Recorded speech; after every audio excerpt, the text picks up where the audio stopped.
Ini kita sudah terhubung dengan Hadar Gumai, yang merupakan mantan komisioner Komisi Pemilihan Umum Republik Indonesia periode 2012-2017. Selamat malam Pak Hadar,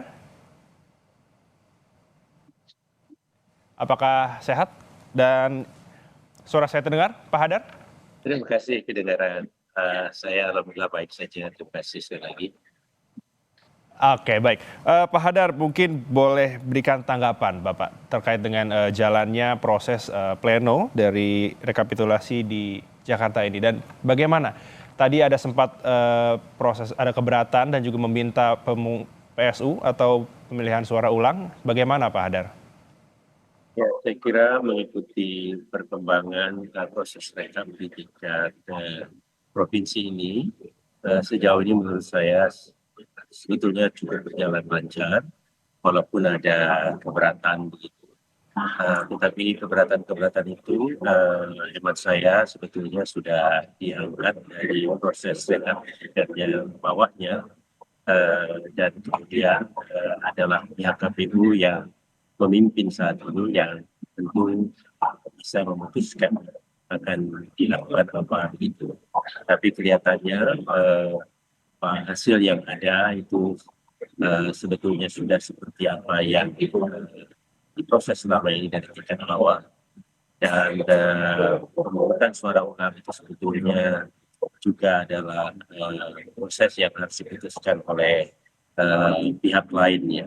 Jadi ada keterlibatan Bawaslu dan seterusnya begitu. Namun demikian juga harus diingat di dalam aturan yang berlaku, proses untuk dilakukan pemungutan suara ulang itu juga tidak boleh melampaui batas 10 hari setelah hasil pemungutan suara. Nah, itu juga akan menjadi suatu patokan. Demikian, Mas. Oke, Pak Hadar, sebenarnya kalau melihat memang cukup banyak juga ada keberatan yang disampaikan dari saksi paslon untuk termasuk tidak menandatangani hasil rekapitulasi, apakah itu akan mempengaruhi dari hasil rekapitulasi tersebut, Pak Hadar? Menurut hemat saya tidak. Memang di dalam aturan yang wajib menandatangani itu adalah penyelenggaranya, yaitu dalam hal ini KPU di tingkat kota maupun provinsi saat ini, ataupun juga dari tingkat TPS, yaitu KPPS, anggota KPPS atau anggota dari PPK. Itu mereka wajib menandatangani. Tapi kalau pihak saksi itu tidak wajib, bahwa mereka berhak untuk tidak menandatangani, dan seharusnya ada alasan kenapa mereka tidak mau menandatangani, dan alasan-alasan tersebutlah kemudian yang harus diutarakan. Dan kalau ada kejadian secara khusus dalam proses rekapitulasi di setiap tingkatan juga perlu dicatatkan. Memang harus diupayakan diselesaikan, tapi kalau memang penyelenggara sendiri, baik yang ad hoc maupun KPU menganggap bahwa sebetulnya itu bukan alasan yang cukup untuk dilakukan satu tindakan, maka itu hanya cukup dicatat, dan pihak yang memang tidak mau menandatangani, khususnya para saksi pasangan calon, itu merupakan hak mereka untuk mengambil sikap seperti itu. Dan itu tidak menggagalkan atau mengurangi legalitas dari proses rekapitulasi di setiap tingkatan yang berlangsung. Oke, baik. Kita akan jeda sejenak, Pak Hadar. Kita akan lanjutkan perbincangan kita usai jeda. Dan Hadar Gumai, selaku mantan komisioner Komisi Pemilihan Umum Republik Indonesia periode 2012-2017. Pak Hadar, sebenarnya terkait dengan sejumlah gugatan yang mungkin dilayangkan dari salah satu pasangan calon, itu sebenarnya mekanismenya seperti apa, Bapak? Ya, saya kira kalau gugatan itu di dalam proses, maka atau ketidaksetujuan atau usulan itu disampaikan di dalam forum-forum rekap yang bertingkat ini.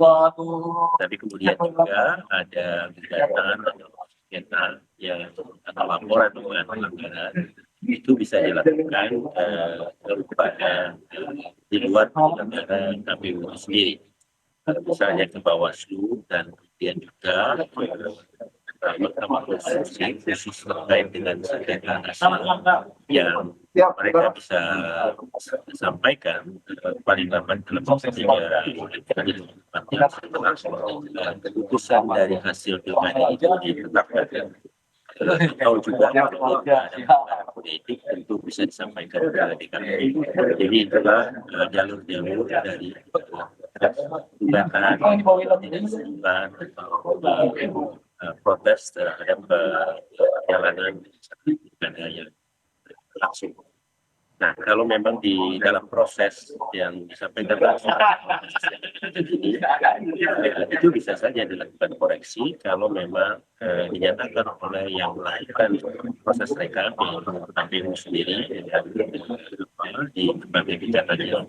Kalau memang dianggap ini sesuatu yang punya alasan cukup dan bisa dilakukan koreksi. Tetapi mereka juga yang punya kapasitas menyatakan tidak ada alasan cukup dan apa yang berjalan sudah sesuai dengan aturan sehingga proses bisa terus berjalan. Dan mereka yang melakukan protes itu hanya kemudian mencatatkan saja di dalam dokumen-dokumen gugatan atau bisa dinyatakan seperti yang kita bicarakan tadi tidak menandatangani dokumen dari rekapitulasi tersebut. Ya, baik Pak Hadar. Sebenarnya melihat dari mungkin ada sejumlah keberatan yang disampaikan dan juga ada permintaan dari pemilihan suara ulang. Apakah sebenarnya peluang itu masih ada Pak Hadar? Atau mungkin sudah tidak ada dan kalaupun ada, siapa yang akan menentukan nanti diperbolehkan adanya pemilihan suara ulang?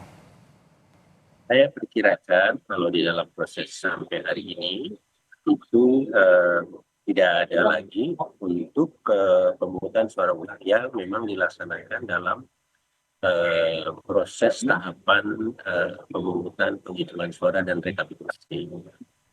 Jadi masih ada di dalam tata kelola dari penyelenggara pemilu yaitu KPU dan jajaran yang bertingkat.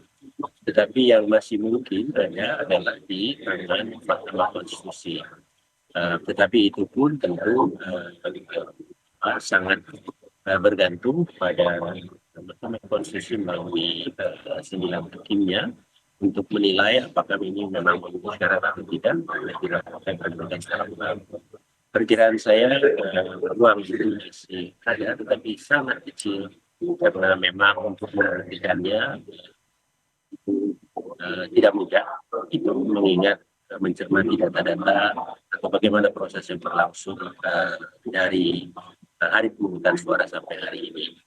Tetapi itu pandangan saya, tentu nanti kita harus kembalikan kepada Mahkamah Konstitusi dan juga seberapa kuat dari argumentasi yang diajukan oleh tim yang menggugat ini atau mengajukan sengketa ini di Mahkamah Konstitusi. Ya, Pak Hadar, terkait dengan adanya pemindahan TPS tadi kalau tidak salah di Jakarta Utara, tidak boleh di dalam komplek TNI, sebenarnya secara aturan seperti apa sih Pak Hadar? Saya tidak mendengar itu, tapi sebetulnya ya itu harus dilakukan di luar sehingga saya di pemilu ya. Jadi saya tidak tahu ada kasus seperti itu. Dan yang kedua yang terpenting adalah memang para pemilih yang melakukan itu adalah para pemilih yang memang punya hak. Jadi bukan anggota TNI itu sendiri. Kalau keluarganya ya itu tidak jadi masalah. Kembali mengenai lokasinya seharusnya dilakukan di luar dari kompleks TNI itu sendiri. Ya, baik. Pak Hadar, terkait dengan tahapan selanjutnya setelah pada malam hari ini sudah dibacakan sejumlah hasil rekap, itu ya. Tahapannya apa Pak? Ulang lagi yang terakhir saya dengar, malam ini sudah dibacakan sejumlah rekap dari kota, terus pertanyaannya apa? Tahapan selanjutnya Pak Hadar setelah hari ini. Ya, tentu harus dituntaskan karena di daerah khusus Jakarta ini ada 6 wilayah kota termasuk ke Pulau Seribu ya. Jadi ini harus dituntaskan ke 6-nya kemudian angka itu ditotalkan sehingga akan terlihat masing-masing pasangan calon akan mendapat berapa, dan perlu dipastikan bahwa ada yang mencapai 50% lebih atau paling sedikit 50%. Nah, kalau itu sudah didapatkan, maka hasil ini ditetapkan dan KPU kemudian mengeluarkan surat keputusan tentang hasil pilkada di daerah khusus Jakarta yang dilampiri oleh berita acara dan juga lembar-lembar dari yang memuat hasil perhitungan suara tersebut yang sedang diproses sekarang ini, plus juga data-data tentang surat suara yang dikelola gitu, dan juga jumlah pemilih yang terdaftar dan kemudian yang hadir.